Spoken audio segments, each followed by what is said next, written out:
This is the Ms.FitVegan podcast, episode 71, I think. I used to be a perfectionist, and if you are listening to this and that describes you, then I'm going to try my very best in 10 minutes or less to convince you to release control, okay? Let me tell you my story. So before I went raw, I have always been a perfectionist, but before I went raw, I had such bad food addiction that I didn't even try. I couldn't. I was always trying. It's not that I didn't try. I couldn't find a way. I couldn't find a way to stop my binging every night, every single night. And it got so bad that I would have tried anything for it to stop. And that's why I tried the raw food diet. You know, I tried it for many reasons, to clear my skin, but also because I couldn't deal with the horrible life that I was living. If you've ever made yourself throw up, if you've ever binged to the point of throwing up, or that you are so sick that you can't move, that you can't do anything, then you know that it is extremely hard to stop that cycle. Okay? And that's a form of perfectionism, because you feel so out of control that you can't even begin to imagine how you're going to change. So you can't. Okay? So you don't even try to change anymore. And I was trying, but not really. It was okay, this is me. So anyway, okay, long story short is 0 or 100, right? So binging on McDonald's and junk food and ice cream all day, every day. And then I become raw. And what happened was, the first 6 or 7 years of my raw vegan journey, from 2011 to 2017, 18, I ate 100% raw. I wouldn't have anything. I wouldn't have a fucking grain of quinoa. Okay? And everything had to be 100% organic. I ate 100% organic for 6 or 7 years. And then I started having really bad teeth issues in 2018, 19. And around there. And that is when I had to let go of the perfectionism, because my whole paradigm was falling apart, because I didn't know what was wrong, but I knew that I wasn't eating properly. My teeth, the dentist said I had the teeth of a 75-year-old woman, and she was very, very, very concerned. And I went to the dentist because I bit into a fork and my front tooth just chipped in half. Okay? That's how weak my teeth were. That's how weak my enamel were. My bones. Teeth are bones. Right? And so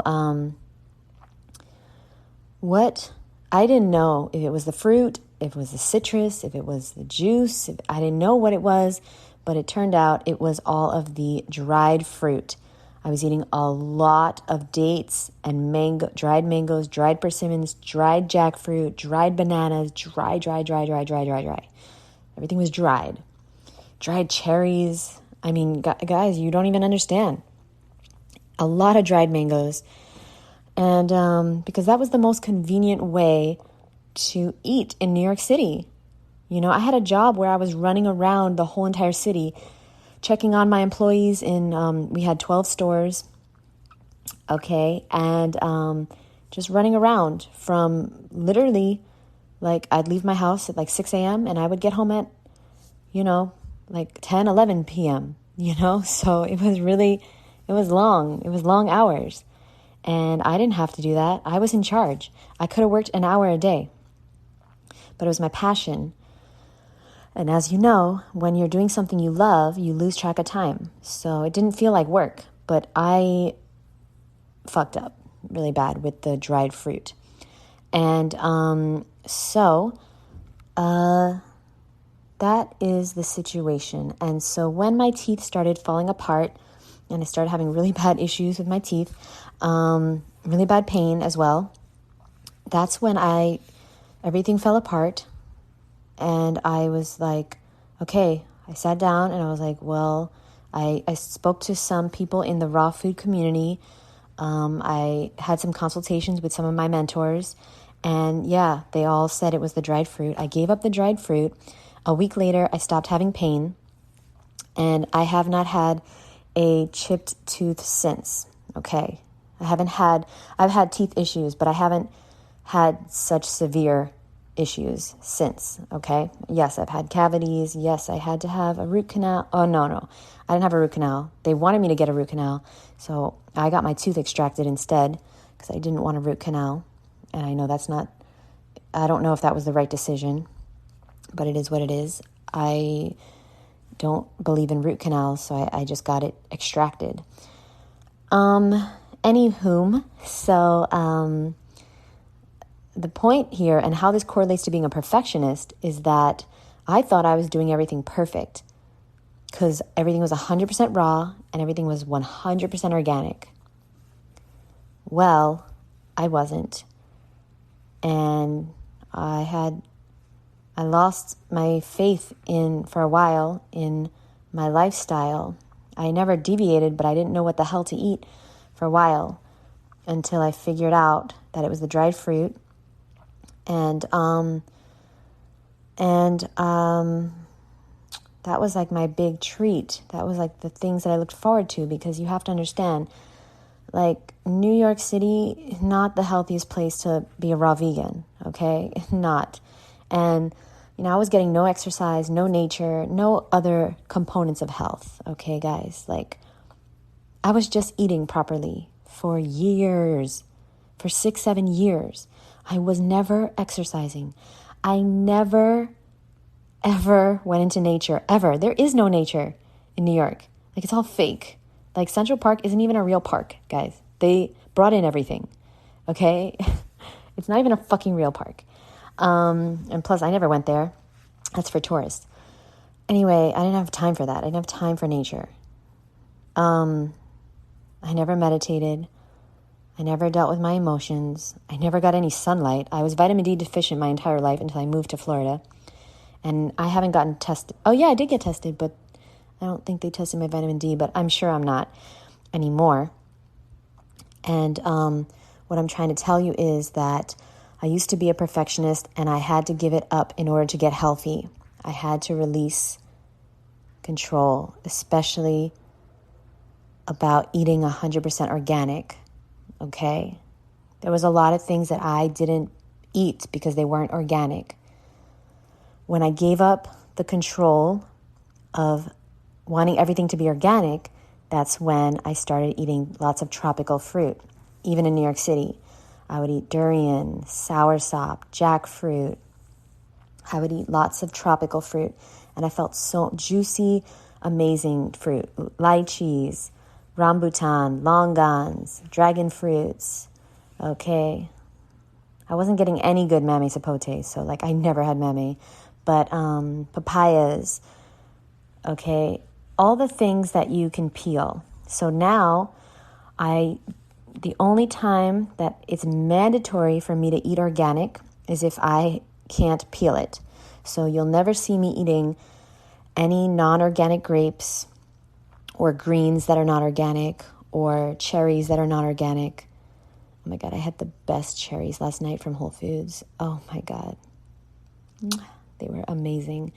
Yeah, everything else, it's fine. It's fine. And I had to release that control. I had to evolve if I was ever going to be happy and if I was ever going to be healthy. I got it in my mind. Like once I'm set on something, it's very difficult for me to unknow what I know.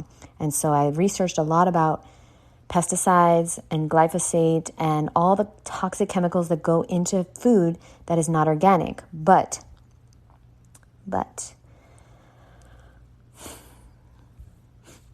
I can't be healthy eating just 100% organic. I can't, because I can't find the juicy, delicious tropical fruit. There's no such thing. It's very, very, very rare. I mean, yeah, I bought a bunch of like dragon fruit and mame the other day that are from an organic farm, but like that's pretty rare. I live where my food grows. Like that was not going to be possible in New York. And so now I'm not a perfectionist. I am doing my best. And I have accepted that that is enough. I'm doing my best, and that's enough. And if you are also a perfectionist, then you know that it's never enough. You are never good enough. You're never doing enough. You're never good enough. That's it. That's the real problem, that you don't feel good enough no matter what you do. And by the way, that's every single person listening to this. Every single person listening to this, at the end of the day, doesn't feel good enough. And why? Why? That's what we have to figure out. Who told you that? You know? Who told you through either words or actions or messages or subtext or traumatic events in your childhood that said that you weren't good enough? Like me, as soon as I became conscious, I realized that I don't have parents. So like I got the message very early on that I'm not good enough for people that gave birth to me to even love me, you know? Like, what have you been through? They don't have to be words. They can be just life circumstances that make you feel not good enough. And that is our life work, guys. We have to undo that belief system if we ever want to fulfill our destiny, if we ever want to be extremely wealthy, which every single person listening to this needs to be extremely wealthy. Why? Because don't you want to do a lot of good in the world? You're not going to be able to unless you have a lot of money. Having a lot of money has nothing to do with buying cars and Louis Vuitton and mansions, whatever. Who cares about that stuff? Don't you want to support your friends and family and make their dreams come true too? Don't you want to make a difference in this world?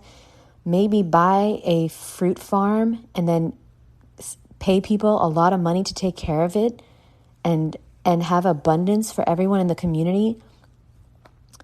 Don't you want to support your favorite causes and support the people who have changed your life?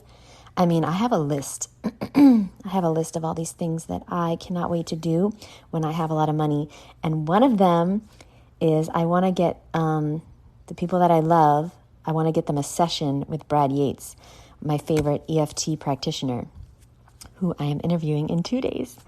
And his session, it's $800 to spend an hour with Brad Yates. Okay, and by the way, I'm getting to spend it for free. See, this is why you got to start a YouTube, guys, okay? Start a YouTube, and then 6 years later, you will get to interview your favorite people. It will take 6 years of hard work, dedication, sacrifice, and no life, but you will get to interview your favorite people. I'm also interviewing John Gray next week. I know. I'm trying to cram in as much of his books as possible and interviews because there's just so much I want to talk to him about. I don't even know where to start. There's so many topics, but I digress.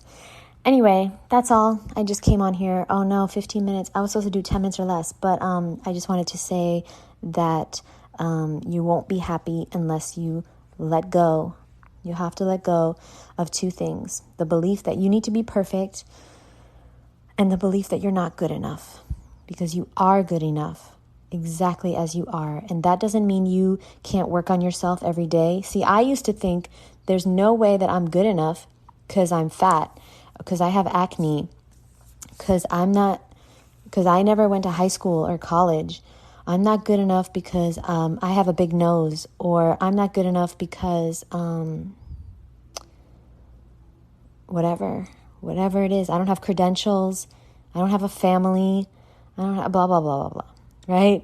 I'm sure you can think of a million reasons why you're not good enough, but can you think of a few reasons why you are good enough? Okay? Like, have you ever thought of the reasons why you are good enough? I know I'm good enough because I have good intentions. Every single thing I do, I just do it because I want to help people. That's all I care about. I don't care about money, even though I need a lot of money. So many things I want to do, guys. I think I already told you guys, but I want to be able to advertise and offer someone to get a free box of tropical fruit wherever they live every single day. If they can't afford it, I want to be able to send it to them. And right now, I can't do that. And that really hurts me because I know there's a lot of people out there that have never tried the fruit that I've been blessed to try. And it's like, I don't even enjoy it. I don't even enjoy it as much as I would if I knew that someone else was eating it at the same time, or not the same time, but if somebody else was also enjoying it, like, it's hard to explain, but I can only enjoy stuff, not just fruit, but like life, unless I know that somebody else is enjoying it too. I guess that's the humanitarian in me. But I'm being honest. And so, yeah, that's that, guys. Oh, yeah, good enough. Yeah, I know I'm good enough because of my intentions. And I know I'm good enough because I work hard. And I know I'm good enough because I'm not trying to scam people. I'm not a snake oil salesman. I'm not trying to sell anyone anything that is going to do anything besides help them. Okay? Everything that I do, I try my best to help people. And whether that means making them smile or inspiring them or helping them know what to eat, what not to eat, helping them with their skincare, or helping them know what the consequences of putting makeup on. Okay? And if you're listening to this, and this is your first episode you're ever listening to, I have a beauty book, and I'm really proud of it because I needed this book when I was younger. I didn't know the toxic chemicals that are in makeup could cause side effects like migraines and IBS issues and bloating and diarrhea and rashes and sinus issues and so many other things. Okay. And it's not going to happen if you wear makeup once, but if you wear makeup 365 times, okay, that's only 1 year. Yeah, you will start to see consequences. And how many women are wearing makeup for 5, 10, 15, 20, 30, 40, 50 years, 60 years? All right. We're supposed to be living to well over 100, guys, in amazing health. Remember, the quality of your life is so much more important than the quantity. So much more. That's all.